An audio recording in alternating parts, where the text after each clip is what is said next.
Sup guys, Old Shay here. Starting something new today. This video should have came out like 24 years ago, but better late than never. We're going back to the very beginning of Pokemon trading card game, and this series attempts to outline its entire history through star rating iconic cards. Don't know how long it's gonna take, can't say how fast we make these videos, and it's very likely we just stop in the middle for one reason or another. Who cares? Let's just do it while we have the heart. Ancient Greek philosopher theme for quotes in this series, and we got one for you today by Plato. The measure of a man is what he does with power. Something to think about. Now let's see some stars. We got 7 types of Pokemon in the original base set, so we will do 2 types, energies, 2 more types, trainer, and then the last 3 types. We kind of put the stronger types later, but not a hard rule, so types are not presented in any order. We'll not cover every card in the set since there's no point talking about the small forms. You can also assume anything we don't cover is 1 star if it's easier for you. Leave a comment if you think we missed something we shouldn't, otherwise let's start with Psychic. The original base set meta is ruled by strong basic Pokemon, so there's no better card to kickstart this monumental series than Jinx. Like her brothers Electabuzz and Hitmonchan, Jinx packs a competitive 70 HP for a basic Pokemon. Her first attack deals damage according to coin flip, and her second attack hits harder on wounded targets. She doesn't make much difference in the game, but at least the health is good, and her attacks are usable. 2 stars. The next Pokemon we have is Haunter. It uses a Hypnosis Dream Eater strategy like in the Red and Blue games. It hits hard when the target is asleep, and it also resists fighting, but it doesn't see play in any deck of the format. 2 stars. We all remember Alakazam from Red and Blue, the rich boy's Hypno. Much different from his reputation in the games, Alakazam's attack is complete garbage, but he makes up for it with his useful damage swap ability, which builds the core of the Machamp Alakazam, or in short, Machakazam deck. Not sure why Machamp gets the front spot, not complaining since Machamp is awesome, but Alakazam is the actual center of strategy here, and Machamp can be swapped out for any beefy Pokemon good at taking some hits. Machamp takes hits, Alakazam moves those damage to Chansey on the bench, and the game ends when Machamp eventually takes all 6 prize cards. Well thought out deck with a clear goal, and will not be a thing without Alakazam. 4 stars. Mewtwo is the single most broken Pokemon in Red and Blue, but in the original TCG base set it just doesn't do anything. The damage it deals is meh, and the gimmicky barrier Stall can be easily broken by energy removal. It doesn't even have a fighting resistance as a psychic type, and it has lower health than Jinx. 1 star.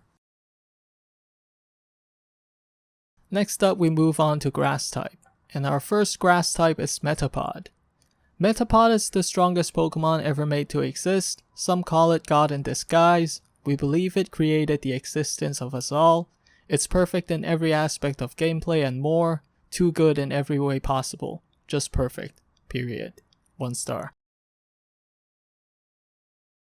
Beedrill is a rather squishy stage 2 Pokemon with 80 health, dealing a maximum of 60 damage from winning 2 coin flips. It has no retreat cost, a fighting resistance, and nothing else besides that.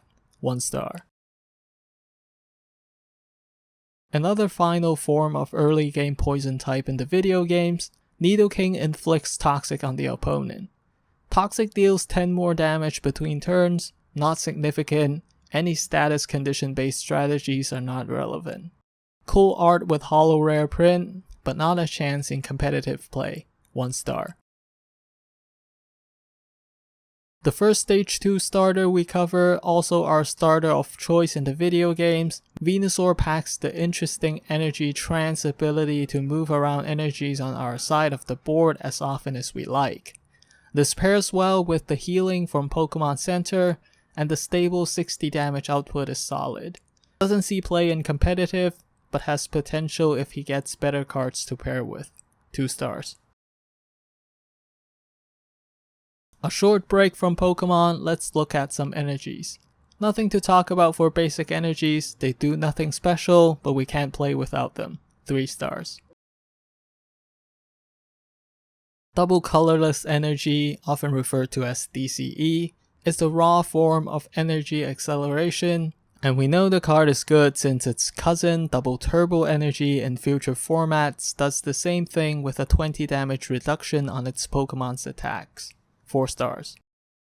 DCE works best on colorless Pokemon since they don't attack on energies of specific types, so let's cover these cards next. Doduo is a 50 health basic Pokemon with fighting resistance, no retreat cost, and a very cheap attack.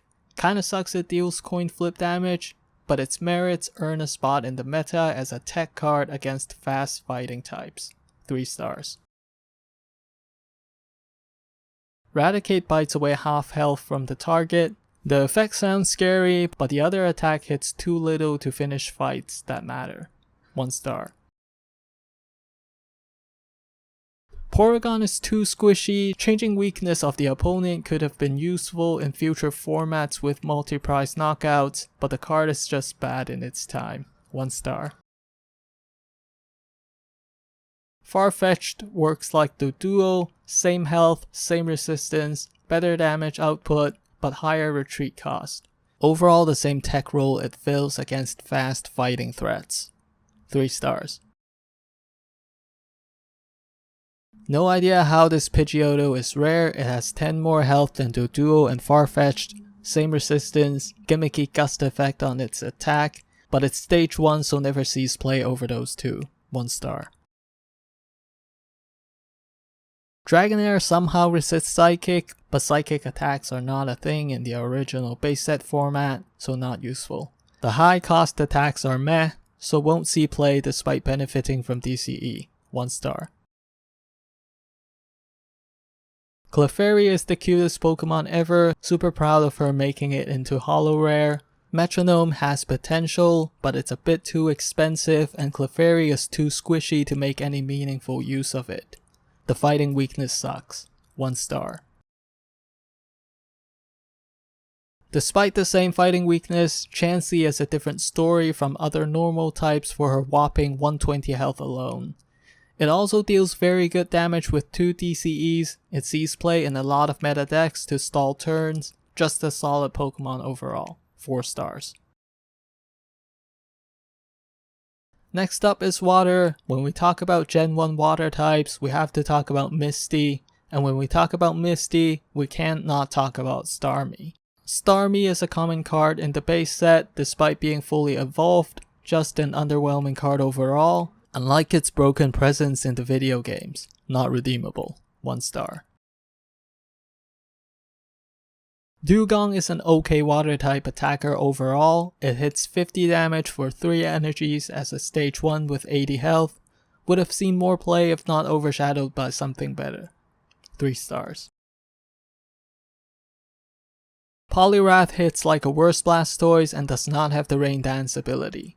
While Dugong would have been decent if not for the competition, Poliwrath wouldn't see play anyway because it's just bad. 1 star. Gyarados is the better Dugong with 20 more health, resistance to fighting, and it doesn't share the lightning weakness with Blastoise. These two pair up to make an iconic deck in the original base set format. Gyarados fans can be proud. 4 stars. Before anything else, 5 stars for Blastoise. It is one of the best cards printed in the original base set. Our boy introduces sustainable energy acceleration and founded the first legit deck engine in the Pokemon trading card game. The Rain Dance deck around Blastoise does not rank top in the format because of the immature state of the game, but future players will see its perfect demonstration of deck building in classic Pokemon TCG. We rank Blastoise over Alakazam because Rain Dance is a better deck than Machakazam, and over Gyarados because any decent water type attacker, including Dugong, does the same thing, just not as good. Rain Dance was also not a thing in the video games back when Blastoise was first printed, so we can also say this card introduced the entire weather element in Pokemon games as a whole. But let's get back to business since the coming trainer section is enormous. Trainer cards are the cornerstone of Pokemon card play because the ability to pivot resources is what distinguishes the good and the better players. Keep in mind we do rate trainer cards harder than Pokemon and energies because many of them are just too broken and we will get too many 4 and 5 stars if we use the same standard. It makes better sense to see it as a comparison between themselves. Let's dive in. Bill allows the player to draw 2 cards from the deck and without any opportunity cost from the 1 supporter per turn restriction introduced in future formats. It is a pure value gain that always rewards 1 extra card, 4 stars. Energy removal is the original version of Crushing Hammer in future formats, only without the coin flip. It is especially strong in the original base set format where there aren't much ways to pump energies on the board, but surprisingly not used in many decks, 4 stars. Another original version of a card seen in future formats, Gust of Wind, has the exact same effect as Boss's Orders, but a discount on that in a format without multi-prize targets, 4 stars. The good old potion card before health inflation, healing 20 damage is okay, but the card doesn't see play, 2 stars. Switch plays a simple, straightforward, and timeless effect. It will see play in future formats and will probably stick with the game forever, 3 stars. The OG Pokemon Professor Oak plays the exact same effect as Professor's research of different skins in future formats. It's the ageless draw support players can always rely on, 5 stars.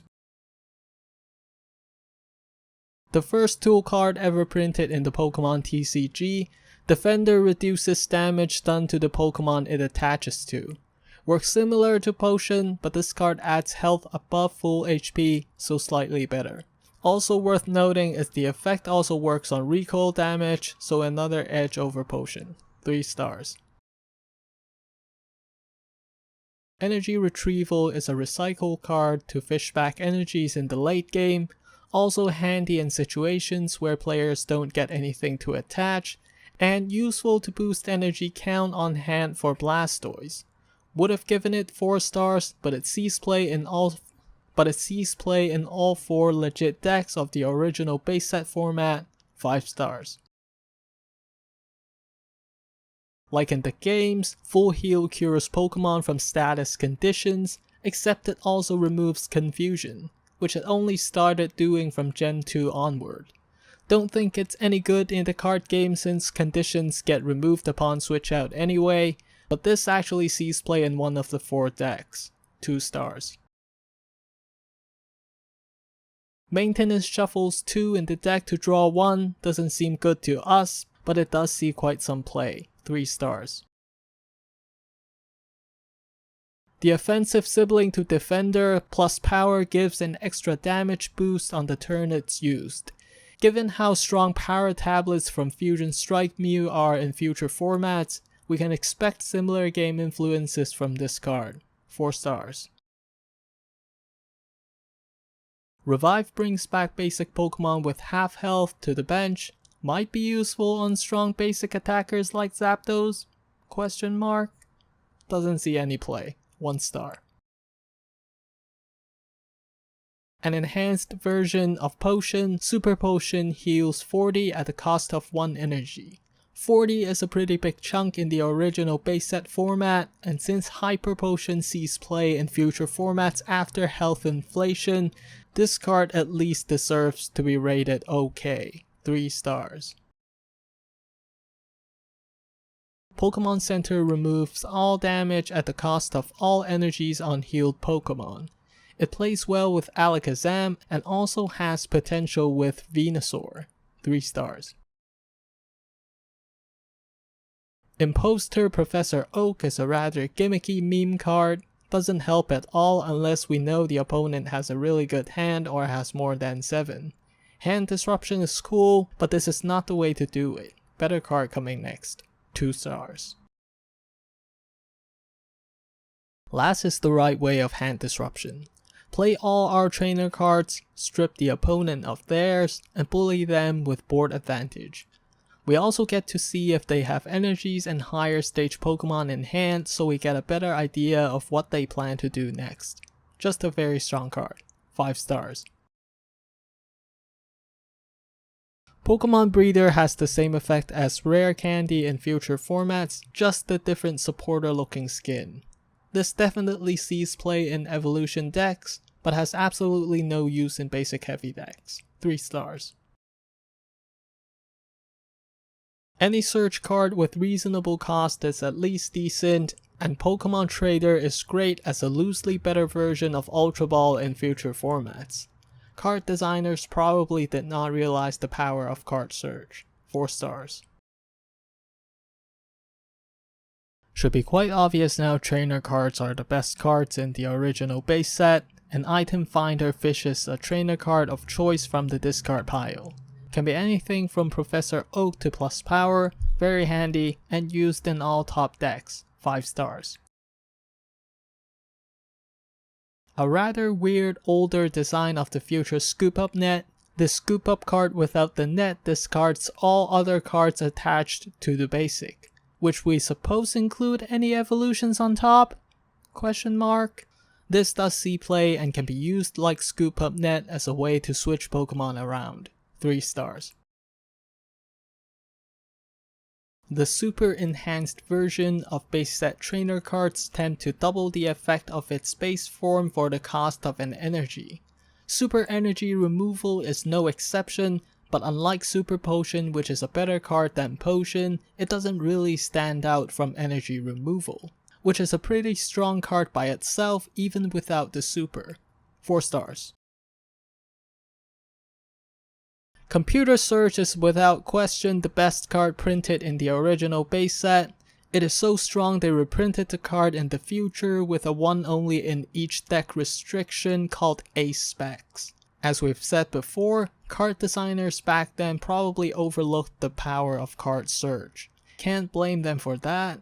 There's a process for everything to grow into what it's meant to be. 5 stars. +1. 6 stars. We're finally done with all the trainers. Hopefully we haven't missed anything too important. Now let's move on and resume our Pokemon ratings with some heated fire types. Magmar is an interesting basic Pokemon because though it doesn't pack the iconic 70 health, it does deal a lot of damage with its flamethrower attack. We think anything dealing heavy damage have some potential because they can make a difference in the game when given the chance. Not strong enough to see play at the time, but on watch list. 2 stars. Similar to Magmar, Arcanine deals heavy damage as a stage 1. This seems to be the ongoing theme for fire types, heavy damage for a drawback. The only thing we don't understand is why print Arcanine as an uncommon, while its base form Growlithe is also uncommon, and things like Pidgeotto is rare.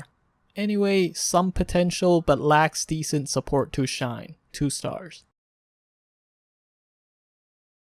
Continuing with the high damage for a cost theme, we have Ninetales dealing 80 damage as a stage 1. Arcanine seems like a stronger card in many ways, cheaper attacks and higher health just to name a few. Maybe the designers don't like recoil damage, somehow justified since Pokemon in the original base set had low health. For whatever reason that is, these two more or less have the same power level. 2 stars. We're finally here with the most iconic Pokemon of the original base set. This holo rare Charizard is the dream for Pokemon card collectors. He deals an insane 100 damage in a format where the highest HP is 120, but the damage is a bit excessive for too high of a cost, and most stage 2 attackers are too slow for the format. He just doesn't see play, irrelevant in competitive. 2 stars. Our first lightning type Electrode pairs quite well with some fire attackers we just rated, because its Bazap ability quick charges Pokemon with 2 energies of any type. However, the best pairing with Electrode is not any of those fire types, but a hard-hitting basic Pokemon we'll cover in a moment. And as a core, they make one of the 4 legit decks in the original base set format. 4 stars. We talk a lot about 70 health basics, cheap attacks, and matches against fighting. Electabuzz is a basic Pokemon with 70 health, gets 2 cheap attacks dealing decent damage with a useful additional effect, but is weak to fighting. Yet it is still one of the defining Pokemon of the original base set meta, also the cornerstone of the top deck that beats them all. Without question, Electabuzz deserves nothing less than 5 stars. With a pretty good chance to deal even more damage than the Stage 2 Charizard, Magneton blows itself up for the brightest spark in the original base set. But this thing suffers from the same lack of fitting support to truly shine. Some potential here, the first ever form of bench damage, but doesn't see play. 2 stars. Raichu's 60 damage as a Stage 1 seems okay at first sight, but with the same recoil damage drawback, it's just worse in every way when compared against Arcanine. Less health, weaker attack, fighting weakness, just not good enough. 1 star. Like Charizard, Zapdos deals 100 damage for 4 energies, but it's way faster to play as a basic Pokemon, and that alone makes it the best pairing partner with Electrode's Buzzap Energy Acceleration. It has 90 health, fighting resistance, 2 powerful attacks hitting mid-range and big targets, just an ideal attacker except high energy cost, which gets covered by Electrode. But it shares the glory of their deck with its partner, without either one climbing over another. And the Zapdos deck is not as good a deck as Rain Dance, so 4 stars. Dugtrio is a 70 health Stage 1 with a pretty powerful Earthquake attack dealing 70 damage at the cost of recoil on our bench. Some potential there from good damage, useful lightning resistance, but doesn't see play. 2 stars. The other half of the Magic-Kazam deck, Machamp packs a solid 100 health with the reliable Seismic Toss attack dealing 60 damage. A decent all-rounder, sees play with Alakazam as the attacker of choice, but not too far ahead of its competition. Pretty decent overall. 3 stars. A high note to finish our Pokemon ratings, Hitmonchan shapes the meta by himself to a point where fighting weakness and resistance becomes a trait to consider when deciding whether a Pokemon is good or not. Together with Electabuzz, they form the core of the earliest beatdown deck, also the uncontested strongest build in the metagame where it all started. Haymaker. Hitmonchan is without much doubt the bigger sibling over Electabuzz, so as much as we wanted to place the MVP crown, standing for most valuable Pokemon, on Blastoise, it wouldn't be fair to take it away from Hitmonchan. 5 star with the MVP crown, and that concludes our ratings for the Pokemon trading card game original base set. To close the video, here are the sample lists for the 4 decks we mentioned in our ratings. Shout out to Jason Klasinski for his amazing blog articles on retro Pokemon TCG from the original base set to XY. These deck lists are all creations of Jason, shared with the world on his website. This video and whatever comes after will never happen if not for Jason's work, and we recommend everyone interested in the topic to read everything there. Link in description.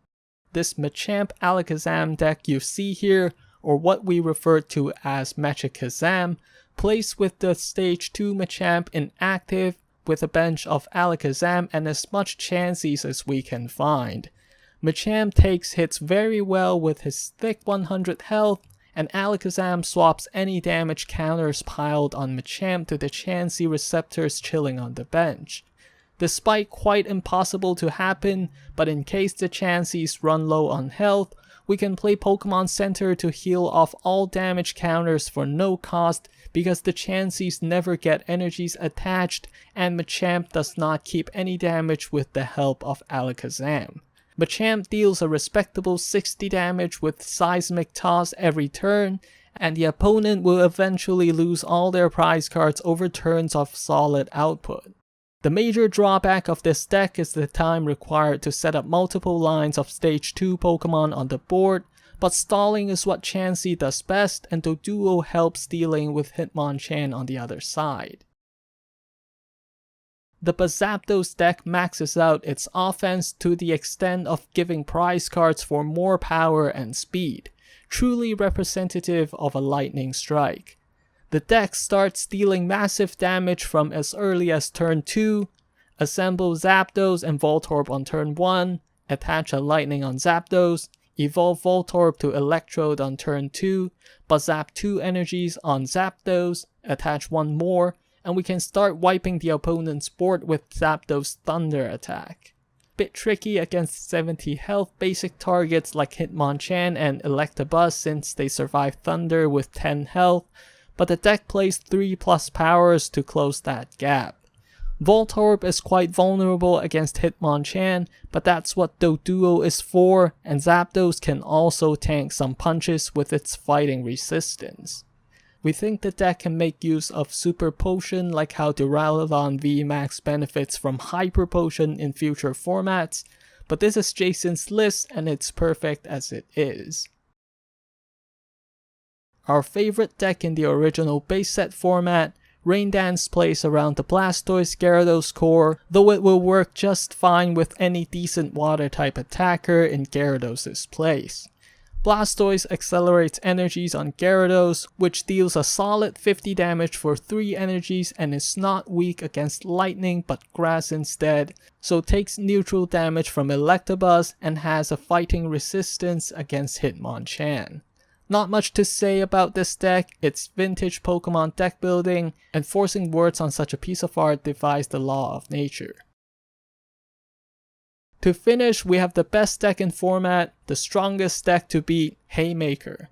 This deck forces a strong start with Hitmonchan and Electabuzz, and just like the punch attacks from these two, a clash between these decks often plays like a meaty melee with blows showering back and forth. Farfetch'd and Doduo checks Hitmonchan, Hitmonchan beats Electabuzz to a pulp, Electabuzz does what Hitmonchan does against things resisting Hitmonchan, and Chansey stalls some time in the active to cool the players down from overheating. But the deck ultimately aims to finish the opponent in as little time as possible with a tempest of blows, and Hitmonchan will ensure Chansey doesn't stay inactive for long. This is all we have for you today. Thanks for watching. Go read Jason's vlog, and we'll see you in the next one. Peace.